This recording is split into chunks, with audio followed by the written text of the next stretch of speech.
Hey, it's Josh Vergara from Android Authority. What's going on, everybody? And we're taking... Hey, it's Josh Vergara from Android Authority. What's going on, everybody? And we're taking a look at the cameras of the iPhone 7 and the Galaxy S7 to compare the two. Now, because these are the smaller devices in their respective lines, we're going to just use those cameras, and you can take a look at our comparison of the Note 7 versus the 7 Plus, and that will be in a different video, but for now, we're just taking a look at these. Now we're mainly going to be passing judgment on the picture quality, so you'll see a lot of still shots here, and we'll zoom into them with 100 crops from time to time.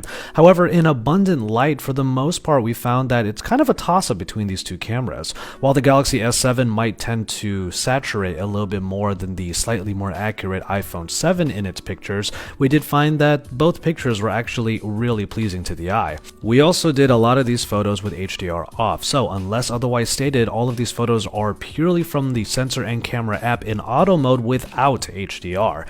We do have one main example to show the HDR effects, and we'll let you know when that comes up. Main camera recording was done in 4K resolution, which means that video stabilization, the software videos, will be off, but all of these clips will be optically stabilized still, so you can see what that effect has on the videos.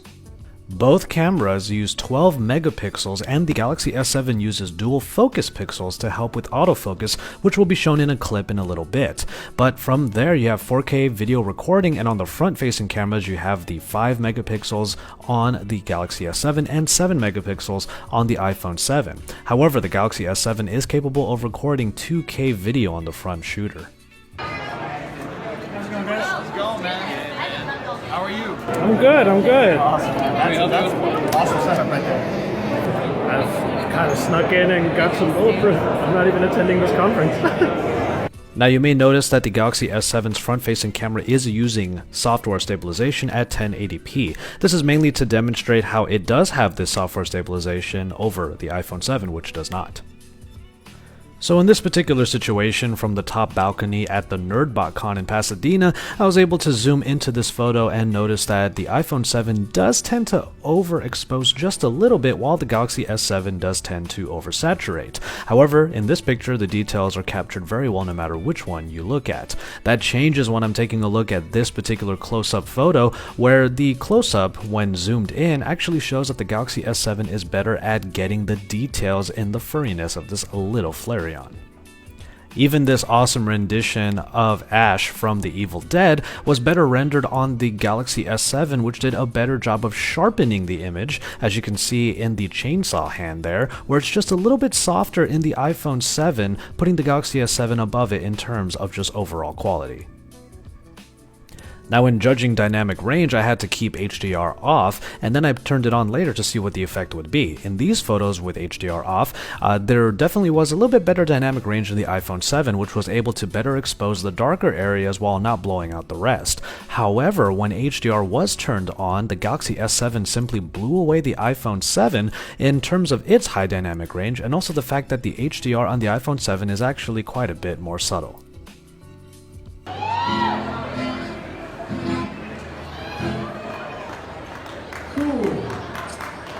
I'm going to sing one like super commercial that I know everyone knows.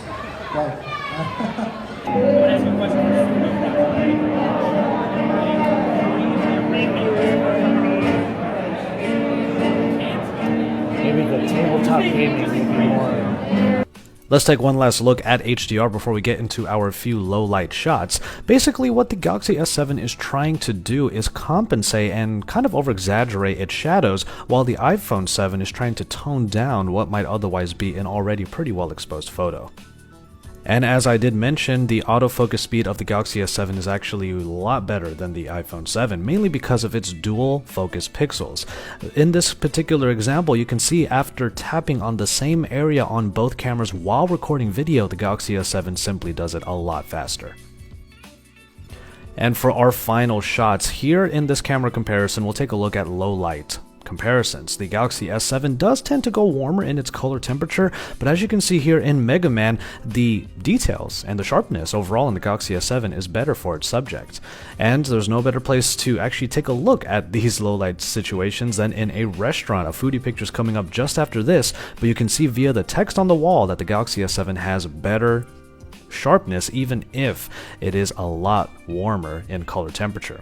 And our final shot here is a foodie photo, and you can see that all of those mustard seeds are looking better on the Galaxy S7.